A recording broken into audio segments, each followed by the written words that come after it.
Welcome to the Unapologetic Man Podcast, the only podcast that's all about self-improvement, confidence, success, women, and being a man without making any apologies for it.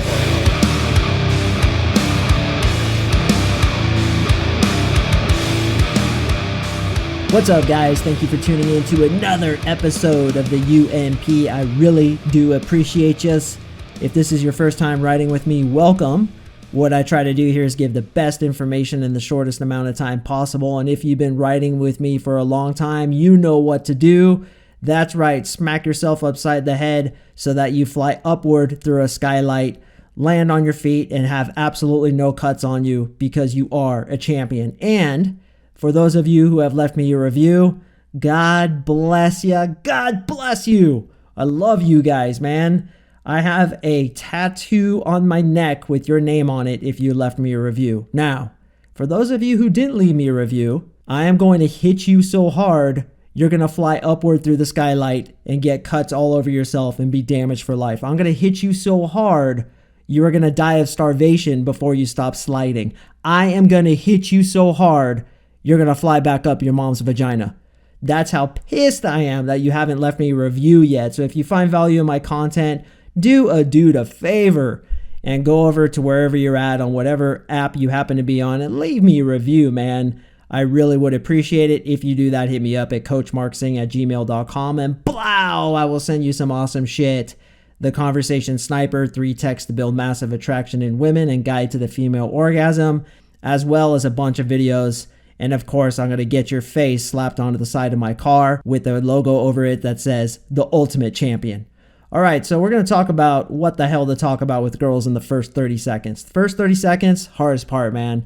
From opening to the sticking point to get the conversation to hook, it's usually the hardest part for most guys. And I get asked all the time, hey, bro, can you give me like a protocol? Can you give me a step-by-step system? Could you give me a blueprint that I could use for every single girl that I talk to and just take her through that? Don't even have to think about it. It's going to be the easiest thing ever. But as I say that, you and I both know that doesn't exist. Why it doesn't exist is because we can't predict what the girl's going to say. As much as girls are sometimes predictable, and as much as they do often say the same things sometimes, other times they don't. And you'll never know how she'll react. So you being able to think on your feet is the most important part of this game. Now, I had a client ask me, how do I get better at thinking on my feet? How do I get better at this? And the trick to it is to basically practice in your alone time. So if you're sitting in your room, as I am now, filming this podcast, and I look over and I see a green lamp on my table, can I talk about a green lamp in a fun and interesting way? Now, this is one of those green lamps, and I'm literally just doing this off the top of my head. This is one of those green lamps that like the typists use in the 1920s, and they have like the little green visor on, and they're like, yeah, see, today in the sports, the horse Rocky Road beat Cigar in the sports arena. Dude, I'm just pulling this out of my ass. So can you just do that? Can you just talk about things in a fun and interesting way? And now let's go ahead and look over to the right side of my desk. I have a Spartan helmet, a real bronze Spartan helmet, most sickest thing ever. Can I talk about that in a fun and interesting way? You're damn right I could, man. I could talk about that for 2 hours. The battles that all the Spartans went through, so sick. But you get what I'm saying. You want to be able to just look at something where you're at right now, whatever you're doing. Maybe you're in your kitchen, maybe you're driving, maybe you're taking a walk, maybe you're in the gym. Look at something right now and tell me, would I be able to talk about that inanimate object in a fun and interesting way? If you can't, then there's your homework. You just look at things and you talk about them, literally. And this is something easy that you can do, that you can practice while you're driving, while you're on your off time, while you're taking a break, is just be able to like tell stories about things, be able to make observations about things, ask questions about things. And you got to be able to do this quickly so that when a girl says to you that she works at Nabisco and she works in the wheat thins department, can you just freaking talk about wheat thins in a fun and interesting way? Just talk about it. For me, I would say, God, I love wheat thins. I could never just eat one. Like if I open a box, the box is done, even the family size one. And then the whole rest of the day, I just feel like I have this brick in my stomach. You are a bricklayer is what you really are, because those things are so damn addicting. Boom. And it doesn't have to be that great. Like, I'm just fucking talking out of my ass right now. I did not prepare any of this. But as long as it's a little bit better than, oh, you work at Nabisco in the weekends, that's cool, right? It just has to be slightly more interesting. How do we make it more interesting? We practice and practice and practice. Okay, so this next question was asked by a client named Robert. What is up, Robert? And I thought it was a really good question. And he said, do you have a protocol when opening girls the first 30 seconds kind of thing? So I'm going to go over that. But before I go into that, he actually said something I want to read to you guys that I thought was really cool. He said, I see life like standing on an escalator that is going down. You are just getting by if you're climbing at the same pace as the escalator. So you're putting in the minimum to get by. Your life is getting worse if you put no effort and write it down. Or if you're working on improving yourself, you're climbing faster than the escalator and making progress. Every day I try to climb a little bit higher. I really like that analogy. And it's because of that, he put the effort in to go ahead and post that in our Facebook group, that I wanted to go ahead and make this podcast in honor of my boy Robert. He's one of my favorite clients, and answer his question about the first 30 seconds. Okay, so step one, what I usually do, now this is just me, guys. There's many different ways to skin a cat. So if you've heard something different from another pickup artist, go ahead and relax a little bit, because there's many different ways to do it. This is just me. Okay, I always say, hey, that's just my thing. Hey, real quick. Or I say, hey, I have to get out of here in a second, but, okay? Now the I have to get out of here in a second is what's called a false time constraint. The big thing that you guys worry about is monopolizing too much of her time and being like an inconvenient salesman that tries to pin you and like take up a bunch of your time. Well, when you say to her, I have to get out of here in a second, but, that gives her the clue that you're not going to hold her there. Now, what I might also say is, you know what? I have to get out here in a second. My friend Julie's waiting for me over at Starbucks, but, okay, so what I do is in the beginning, sometimes I'll drop a little hint that I have girlfriends. My friend Julie is waiting for me at Starbucks, but, and then I'll ask the question. So it's a very slight addition that's a psychological additive that makes her feel like, okay, he's going to get out of here in a second. He has girlfriends. He's going to meet one of those girlfriends right now. He's probably safe. I'm probably safe to talk to him. Okay, so that's usually how I start it. Now, as I've spoken about in other podcasts, you want to do either a direct or indirect opener. Now, a direct opener is my preference, and that is to state my intentions straight up. Hey, real quick, I got to get out here in a second. My friend Julie's waiting for me at Starbucks, but I had to come over and talk to you. I thought you were really cute, and I just wanted to meet you. What's up? What's your name? Okay? So it's direct. Look, I'm interested in you. I think you're pretty, and I want to get to know you. I might also say, hey, I thought you were really pretty. Wanted to come over here and see if you were interesting. I'll say that a lot, especially when I get a lot of value in the club, and she's seeing me with pre-selection. I can do that little qualifier. Like a qualifier is where you make her work for you. So when I set the precedence that I'm coming over here to see if you're interesting, it's not like, hey, you've won off me already. Here's my balls in a knapsack. Let me put the wedding ring on your finger, and then you can, rule me the rest of my life. No. It's like, hey, I thought you were cute. I wanted to come see what you were about. Or on that note, I'll sometimes say, who are you? Hey, what's up? I saw you standing over there. Wanted to come meet you. Who are you? Right? And that's when you have really good, vibe going, good status in the club. Okay. Now there's an indirect. You simply ask her a question, right? Like, hey, where'd you get that olive oil? I noticed you have Starbucks in your hand. Where's the damn Starbucks around here? Opening girls in a bar. You could be like, hey, who's the coolest bartender in here? Which bartender is cool? Because this is my first time here. Which bartender is cool? So something like that. Ask her for advice. Ask her a question. Maybe get her opinion. I used to do these opinion openers all the time. Hey, let me get your opinion real quick. My friend who's a girl, she actually couldn't come out tonight because her boyfriend was making her stay home. Now, the crazy thing is that he's actually coming out, but he's making her stay at home because he's jealous and he doesn't want her coming out. That's pretty messed up, huh?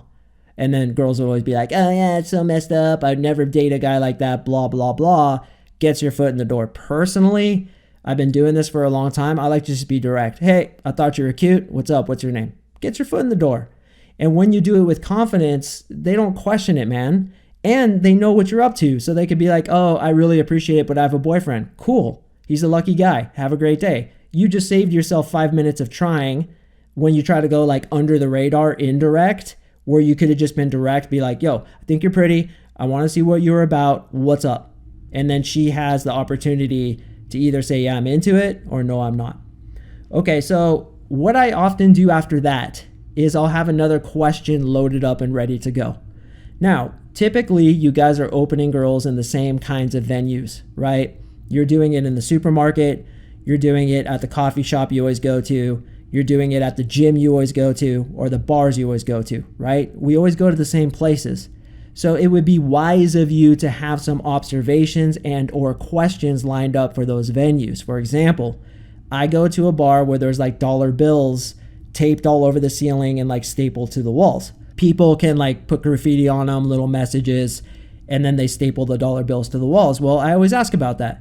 So I'll be like, so hey, what's the deal with these dollar bills everywhere? Is that like a tradition? Like, how can I get one up? Right? And I've been there 100 times. I know what the deal is, but she doesn't know that I know. And it's a good question to ask about the environment, keeps the conversation going, helps you get to that social hook point. Now, in a previous podcast, I taught you guys about how to answer the typical question of what do you do? Also, how to ask her what she does.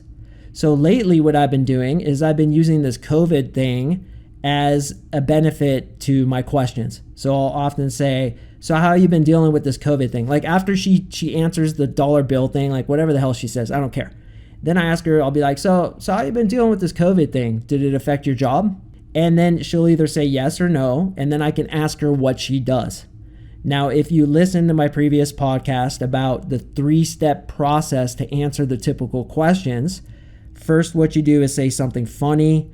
I'm a dolphin trafficker. I'm an ass model. I work at the zoo and I pick up penguins that fell over because the penguins can't pick up themselves. Ha ha ha. Then you tell the real thing of what you do, and then you tell a funny story or an inspiring story about it. Well, we do the same thing back to the girl. And as you guys know, I always accuse girls of being an ice cream man. So I'll be like, so how are you dealing with this COVID thing? Did it affect your job? And she'll be like, no, not really. And I'll be like, that's right. You know what? I recognize you. You're the ice cream man. You're Denver's ice cream man. And I'll tease her about being an ice cream man. I always do that. And then she'll say, no, I'm not. And I'll be like, what do you really do? Okay, she's whatever, cocktail waitress. Then I'll ask her some questions about that. Then I'll let the conversation drop. And I'll show her that I'm okay with an uncomfortable silence. Uncomfortable in quotes. Not uncomfortable for me, uncomfortable for her. And then naturally, after she's been asked what she does, she's going to ask you what you do. Then I say, oh, I'm a famous ass model. My ass is on, different billboards all over New York City. It's famous on 7 different continents. Don't pinch my ass during any point of this conversation, because if I get a bruise on it, you're going to put me out of a job and I'm going to be unemployed. And then she tries to pinch my butt.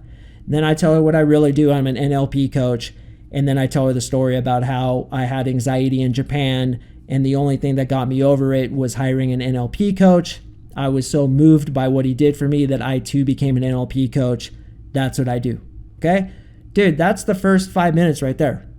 And what you did is you started with the false time constraint, question, observation, or stating your interest. Then you have another question lined up and another question lined up. So really, the point of this is to tell you guys you need to have more than one question lined up. So you should have like 3. And those questions should be environmentally based. You're going to the gym. Hey, did you notice they just changed the membership thing? Hey, what's going on with the new, the new workout machines they just got in? Hey, did you notice that because of COVID-19, how stupid is it? And this is true, dude, with my gym. They're making us wear masks while we work out. Are you kidding me? So we all look like Bane walking around with masks on. It's kind of sick though, dude. Like, I have this really dope mask that kind of looks like Bane from Batman. And like, I have like a shirtless shirt on, or a sleeveless shirt on. I'm working out. Kind of sick, but it's kind of hard to breathe. So I'll talk to girls about that. So what do you think about this mask thing? Pretty stupid, huh? And they'll always be like, yeah, oh my God, it's so dumb. And so you have questions ready. It's your job as the man to prepare the questions and lead the conversation. Now, you want to lead it in a way that gets attraction, like my 3-step process, for example. In addition to that, you have been practicing talking about random things, Spartan helmets, lamps, freaking a closet full of sweatshirts. You need to be able to talk about that in a fun and interesting way so that when she brings up some random shit, like she's like, oh, we were just at the hockey game. You need to like be able to go with that and be able to talk about hockey in an interesting way, ask interesting questions about it, tell a story. For me, once again, this is off the top of my head, hockey game, I would always get headaches because it's like the ice is so bright and everywhere else is so dark. It was just like looking at the sun the whole time, and I would always get these really bad headaches when I would go to ice hockey games. Have you ever experienced that? Boom, perfect question right there. So that's how you do it, boys. I hope that helped you out a little bit with the first 30 seconds. Look, the best way to get good with opening women is to do what I call approach and eject. And I've done a podcast about that in the past where you just approach her and eject, approach, eject. And then what you do is you stack. Just like I talked about in today's podcast, you stack more questions on the back of your initial question and you try to push it further and further. And the more reps you get, the better you're going to get with girls. I give my clients assignments, open and eject with 20 plus girls a week. It's a permanent homework assignment that we all do, and I do it too. I'm opening girls all the time, even Ham Planet fatties, just for practice. Okay, so you want to get good at this, then you just open, open, open. If you have to eject immediately, that's fine. You're not feeling it, but slowly you start to push it more and more. The next thing you know, you're in a conversation. Then the next thing you know, she's getting attracted. And then you're like, oh shit, now I got to snag the phone number, and you're starting to get phone numbers. So all it takes is reps. It takes a continuous practice. Make this a daily part of your practice of getting better with women, opening and ejecting, opening, asking several questions and ejecting, or opening, asking questions and trying to push it until you get the phone number. Once you get this part of seduction down, bro, it's like your funnel is going to explode with women. You're going to have so many women in your life, like literally you'll get really anal about the vetting process. A lot of girls aren't going to make the cut. You're going to cut them out immediately. In fact, you're going to get so good, you're not going to even ask for some girls' numbers, even though they'd be willing to give them to you, because you just don't have the time. So this whole cold approach thing is a massive, massive way to get tons of girls into your pipeline. Yes, it's the hardest way, but once you master it, it's over. It's literally pussy on tap.